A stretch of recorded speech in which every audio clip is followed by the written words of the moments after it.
زي مصيحات يفطر ويتز تعديم رابشا يفطر قديت هذه ريحان تفلت هو حيب زي انير بخبار ما صوتي يظهر بس حلف نير هو حلف انت اب مرعى قال خي عدامي جلس بهالكمي وني عدامي تاون تزي عدم كايد ماني نعم نتحي صحت سارح تنيركع ازي عدم كايد خوين موصي فسسن بمنفساوي بعين እግዚአብሔር ወይ በቤተ ክርስቲያን ቅድስት ኮይንካ ክትከዶ ተለኻ ሰይጣን ምስ ኣምላኽ ተራኺቦ ዝራኸበ ይኮነን ግና ንኹልና ግና ከም ዝመልዓ ፈጣሪና ኢና ንሪኦ እምበር ጋጢም ይፈልጥ ፍትወታሱ ዘይፈለጡ ዞም ጀኖሳይ ሻዕብያ መጽዮም ሓጺዎም ነይሮም ሸውዓትዮም ቀቲልዎ ስሒብ በስመ አብ ወወልድ ወመንፈስ ቅዱስ አሐዱ አምላክ አሜን። ሰላም አመል ዓለም ከንኩም ነዝ መንፈሳዊ ቻናል ተካተሉ ዘለኹም ናይ እግዚአብሔር ቤተሰብ ናይ አዲያና ቅዱሳን ድንግል ማርያም መፍቀርቲ ከመይ ቀኒኹም ከመይ ኣለኹም ቅዱስን ሓያልን ብሩኽን አምላኽና እግዚአብሔር ዝኸበረን ዝተመስገነን ይኹን ሎሚ ከምኒ አምላኽና እግዚአብሔር ቅዱስ ፍቃድ ንሪኦ ኣዝኹም ብዙሓት ሰባት እዛሎም ዝዛረበላ ዘለኹ ሰሪድኩም ለይ ካብታ ቪድዮ ዝወፅትሉ ኣትሒዛ ክሳብ ዛሎም ማዓንቲ ብመሰንጀር ብዙሓት ሰባት ሰሪድኩም ለይ ነቲ ከምዛ ዓይነት ነገራት ሪኢኹም መልሲ ክወሃበሉ ኣለዎ ኢልኩም ዝሰደድኩም ለይ ኩልኻትኩም ክብረት ይሃበለይ እዚ ሎሚ ንዛረበሉ ዘለና بفلاي أب تجراي تركب أي فرد قانتا بوتا سلخلاخا تيجي تاسم تا أنا تاسم عادي كم يعتبل كم تي أبتي فيديو سمعكوا حجي بزعبازي أنا خزارب قال نخبل بزح سبعة سيدكم لي اللهم جن كم زعينة نجارات حد ነገር አለ حد ጊዜ ሲ ካብ ክትዛረበሉ ነቲ ትዛረበሉ ቃላት ስለትስእነሉ ዝሕል ትብለሉ እዋን ኣሎ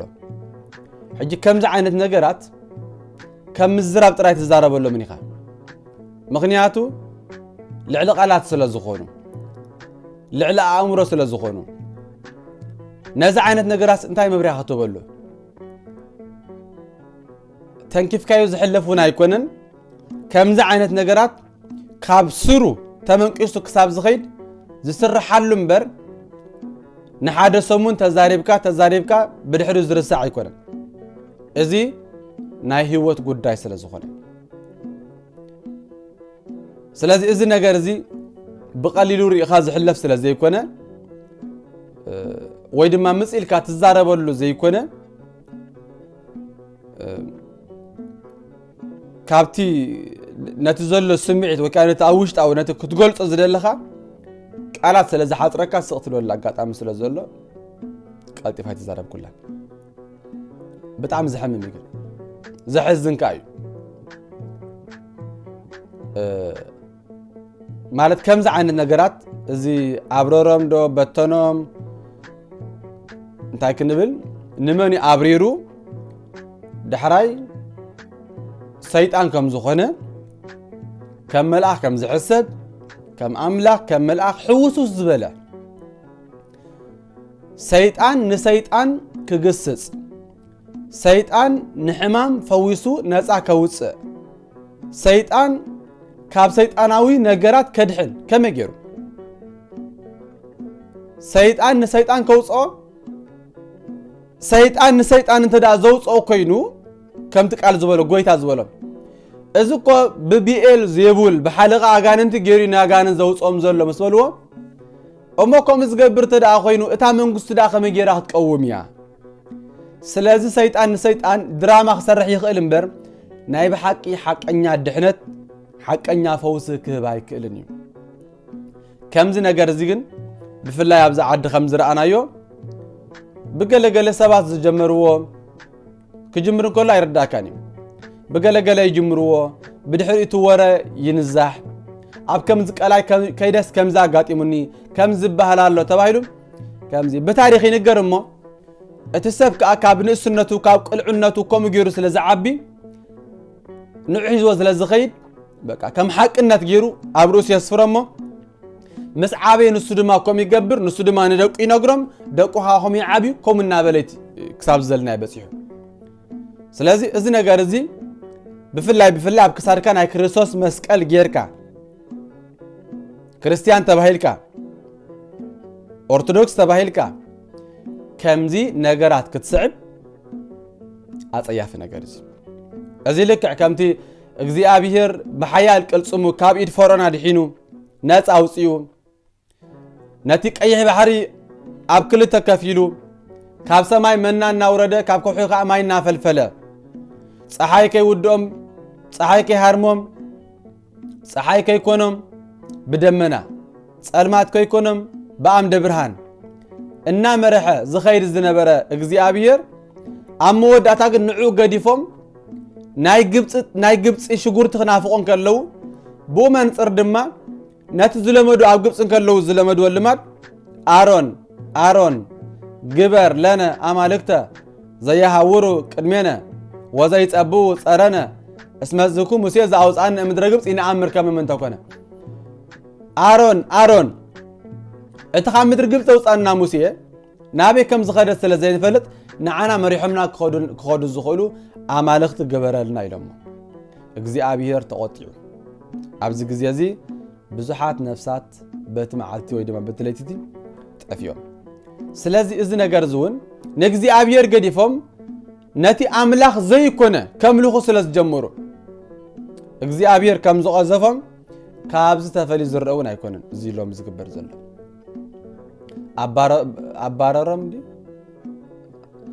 አባረረም ኢልካስ አከበም ከሆነ አይከመቸም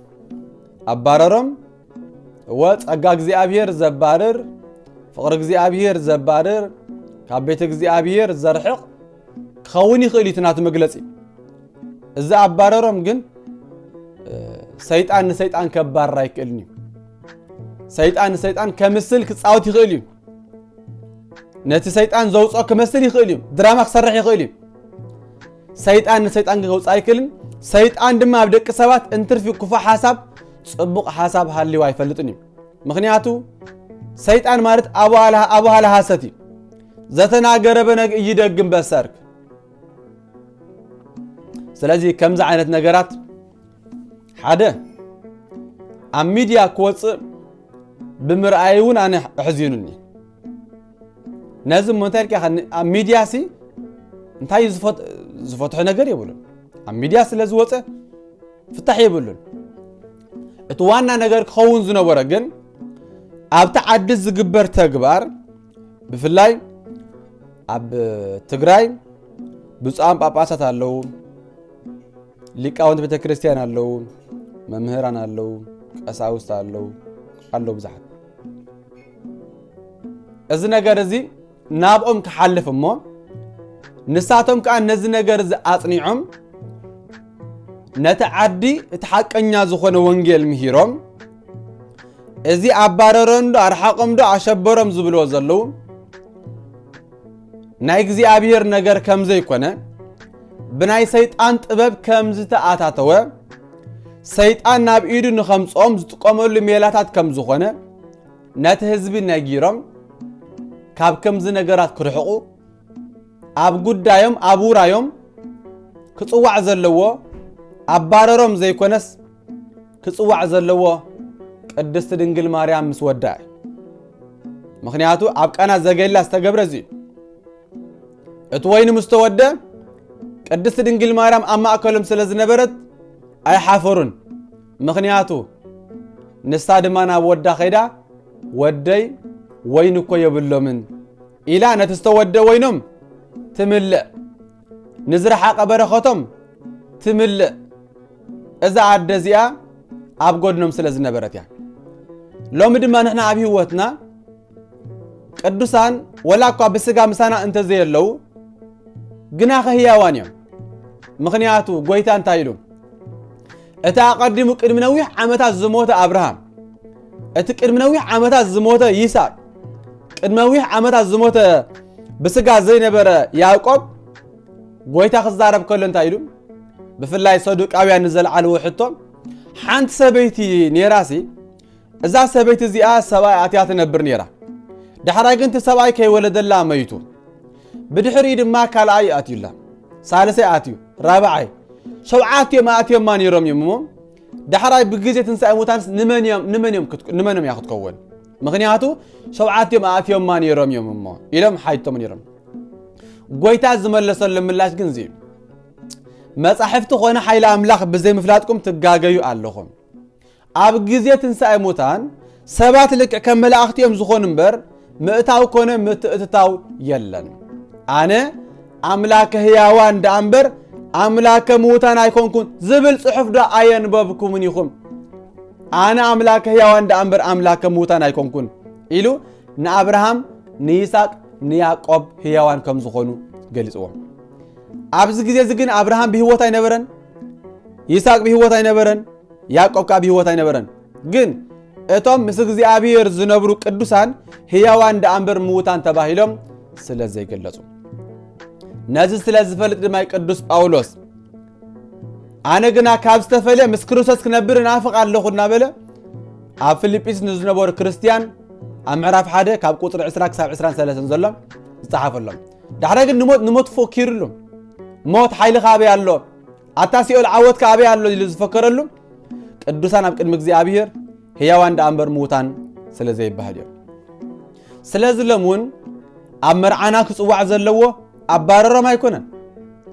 ኣብ ጉደና ክጽዋዕ ዘለዎ እዚ ሰይጣን እዚ ኣይኮነን ትውልዱ ይፍለጥ ሰብ ድዩ መዓስ ነይሩ ካብ መን ተወሊዱ ሰይጣን ድዩ እንታይ እዩ ዘይፍለጥ ጥራይ ህፃናት ይፈትዩ ኣረቂ ይፈቱ ንህበ በቲ ወረቐት ኢላ ንጽሕፈሉ ዕድመ ንጽሕፈሉ በቲ ከዓ በጊዕ ገለ መስዋዕት ይቐርበሉ ካብ ከምዛ ዓይነት ነገራት ክርሕቑ ኣለዉ ስለዚ ኣብ መርዓና ክጽዋዕ ዘለዎ ኣብ ጎድንና ክኸውን ዘለዎ ጎይታ እዩ ጎይታ ክንጽውዕ ከለና ከዓ ልክዕ ናይ ቃና ሰባት ንጎይታ ክጽውዑ ከለዉ ንቅድስቲ ድንግል ማርያም ንሃዋርያት ከም ጸውዑ ንሕና ድማ ንጎይታ ምጽዋዕና ልክዕ ከምዚ ኣብ ኤፌሶን ምዕራፍ 2 ካብ ቁጥሪ 19 ንስኻትኩም ኢሉ ኣብቲ እምነ መዓብቲ መሰረት ዝኾነ እምነ መዓዝ ዝኾነ ኢየሱስ ክርስቶስ ኣብቲ መሰረት ኣብኡ ተሰሪትኩም ኣለኹም ንስኻትኩም ኢሉ ገልጽ ክል ድማ ኣብ መሰረት ነቢያትን ሃዋርያትን ዝተነደቁም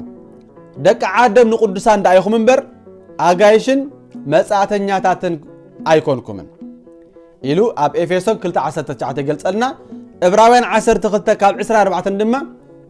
ሕጂ ግና ናብቶም ኣላፍ ናብቶም በኩራት ናብቲ ናይ ሓድሽ ኪዳን ማእከላይ ዝኾነ ኢየሱስ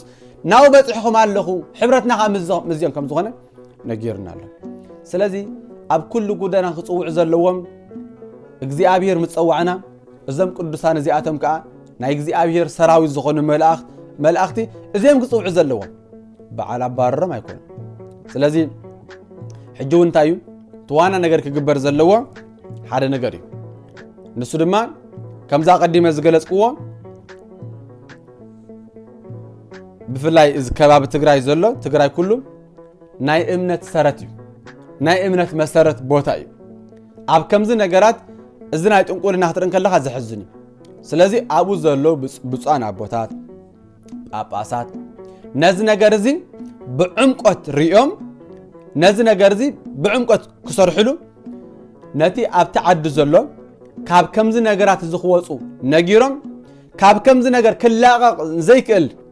ክወፅእ ኣይደልን ክኸይድ ኣይደልን ዝብል ድማ ካብ ቤተ ክርስቲያን ክፍለ ክኽእል ኣለዎ ምክንያቱ ንሰብ ትምህሮም ትነግሮም ኣምልኾ ጣዖት ይሓድግን እየ እንተኢሉ ግን እንታይ ክትገብሮ ትኽእል ካልእ ኣነ ኦርቶዶክስ እየ ንድንግል ማርያም ግን የምልኽ እንተኢሉ ሓደ ሰብ ካብ ቤተ ክርስቲያን መጀመርታ ትነግሮ የምልኻ እንተኢሉ ግን ኣምልኾ ጣዖት ይገብር ስለ ዘሎ ከም ክርስቲያን ክጽዋዕ እውን ኣይክእልን እዩ ስለዚ ክግበር ዝግባእ ድማ እዚ እዩ ስለዚ ንሶም ጥራይ ደን ከምኡ ዝገብሩ ካልኦት ዘይበጻሕናዮ ኣብቲ ከባቢ ከምኡ ገብሩ ድዮም ብኸመይ ኣብ ዝበፂሖም ነዚኦም ካብ ብሚድያ ከም ስእልካ ምዝራብ ብኣካል ተረኺብካ ምርዳእ ስለ ዝሓይሽ ንጡፋት ንቑሓት ኣቦታት ካብኡ ስለ ዘለዉ ነዚ ነገር ዝኽሰርሑ ልዮም ዝብል እምነት ኣለኒ እንተኾነ ግን ከምዚ ነገር ክሰምዕን ከለኻ ክትርን ከለኻ ብጣዕሚ ዝሕዝን ኣቐዲሞም ከም ኣምላኽ ዝምለኹ ዝነበሩ ገበል ድራጎን ቅዱስ ጊዮርጊስ ዝቐተሎ ነቢ ዳንኤል ዝቐተሎ ገበል ብዙሓት ኣብ ዝሓለፉ ዘመናት ከም ኣምላኽ ዝምለኹ እንስሳታት ነይሮም ከም ኣምላኽ ዝምለኹ ነገስታት ነይሮም ከም ኣምላኽ ዝምለኹ ንግስቲ ሰበይቲ ነይራ ብዙሓት ሓሊፎም እዮም ኣብ ዘመንና ከዓ ከም መልኣኽና ከም ፈጣሪና ኢና ንሪኦ ዝብል ቃላት ክወፁ እንከለዉ እዚ ካብ ዘይምፍላጥ ዝመፀ እዩ እዚ ድማ ፅሑፍ እንታይ ዝብል ህዝበይ ሰኣን ፍልጠት ይጠፍእ ኣሎ እዞም ሰባት እዚኣቶም ከዓ እቲ ናይ እግዚኣብሔር ቃል ብልምዲ ካብ ምዃን ሓሊፉ ትዝገብሮ ተግባር እንታይ ከም ዝኾነ ክርዱ ብዘይምኽኣሎም ወይ ድማ ብዝፀንሖም ኣቦታቶም ክገብሮ ዝረኣይዎ ብኡ ስለ ዝዓበይ በቃ ኣብ ርእሶም ሒዘሞ ከይዶም ስለዚ ኣቦታትና እንታይ ይብሉ ቅድሚ ሕጂ ብዙሕ ዝገልፃ ካብ ሰይጣን ንላዕሊ ልምድታትካ ፍራሕ ስለዚ እዚ ከዓ ሰይጣናዊ ዝኾነ ልምዲ እቲ ሰይጣን ናብቲ ናቱ ልምዲ ንዑ ፈሪሖም ኣብ መርዖም ኣብ ጉዳዮም ኩሉ ክግዝእዎ ከም ዘለዎም ካብ እግዚኣብሔር ንላዕሊ ንዑ ምክንያቱ ንዑ እንተዝፀዊዕኻዮ ስዋኻ ይበላሾ እዩ ንዑ እንተዝፀዊዕኻዮ እንጀራኻ ይነቅፅ እዩ ንዑ እንተዝፀዊዕኻዮ ከምዚ ክኸውን እዩ ውላድካ ይመውት እዩ ከም ስለ ዝበሃል ንሶም ከዓ ስለ ፍርሓት ስለ ዘለዎም እዚ ነገር ዝገብሩ እዚ ግን ንሓደ ሰሙን ንሓደ ቪድዮ ተዛሪብና ክንከዶ ዘይኮነስ ነዚ ዝሰምዑ ዘለዉ ኣቦታት ነቲ ኣቐዲም ዝረኣይዎ ቪድዮ ዝተሰደውን ንዑ ዘስተውዓሉ ኣቦታት ብዛዕባ እዚ ቅድሚ ኩሉ ቀዳምነት ናይ ቀዳምነት ሂቦም ነዚ ነገር ዝኽሰርሕሉ እዚ መልእኽቲ ይሕልፍ ንሕና ድማ ኩላትና ነዚ ነገር ዝረኣና ነዚ ነገር ሰማዕና እዚ ነገር እዚ ካብ ሰይጣናዊ ሓሊፉ ምስ ቤተ ክርስቲያና ዘራኽብ ነገር ከም ዘይብሉ እዞም ከምኡ ዝገብሩ ዘለዉ ሰባት ድማ ብዘይ ምፍላጥ ይገብሮ ስለ ዘለዉ ነዞም ሰባት እዚኣቶምን እንተ ካብቲ ዓዲ እንተመፂና ወይ ንፈልጦም ሰባት ተዳሃልዮም ወይ ኣብቲ ከባቢ እንተዳሃልዮም ሓደ ሰባኺ ወንጌል ናብኡ ክስደደሎም ኣብኡ ዘለዉ ኣቦታት ቀሳውስት ብዛዕባ እዚ ነገር መፅናዕቲ ክገብሩ ስለምንታይ ዝብል ሰፊሕ ዝኾነ ዘተ ብዛዕባ እዚ የድልዩ እዚኣ ክብል ዝደሊ ንሕና ግን ነቲ ሓቀኛ እምነትና ነፅንዕ ፍቕሪ እግዚኣብሔር ነፅንዕ ፍቕሪ ቤተ ክርስቲያና ነፅንዕ ኣብ ቅዱሳን ዘለና ፍቕሪ ነፅንዕ ካብቲ ዝጀመርናይ መሊስና ክንወስኽ እምበር ኣብ ክርስትናና ንድሕሪት ከይንብል ኣምላኽና እግዚኣብሔር ይደግፈና ቅድስቲ ድንግል ማርያም ብጸሎታ ቅዱሳን መላእክት ነቢያት ሃዋርያት ኩሎም ኣቦታትና ጸሎቶምን በረኸቶምን ኣይፈለየና ኣምላኽና እግዚኣብሔር በዛ ቅድስት እምነትና ንዘለዓለም ከጽንዓና ናቱ ሰናይ ፍቓዱ ይኹነልና እዚ ቻናል እዚ ናይ ኦርቶዶክሳዊት ተዋህዶ ቤተ ክርስቲያን ስርዓትን ዶግማን ትውፊትን ሓልዩ ናባኻትኩም ዝመሓለፍ መደብ እዩ ነዚ መደብ እዚ ንምብርታዕ ሰብስክራይብ እናገበርኩም ኣባላት ክትኮኑ ናብ ኩሉ ሰብ ከዓ ሸር ክትገብሩ መልእኽቲ ይሕልፍ ስብሃት ለእግዚአብሔር ወጣኒ ወፈጻሚ ወገባሪ ኩሉ ሎቱ ይደሉ አኮቲት እስከ ዘመነ ዘመናት በምድሮ በሰማያት በባህሮ በቀላያት ለዓለም ዓለም አሜን።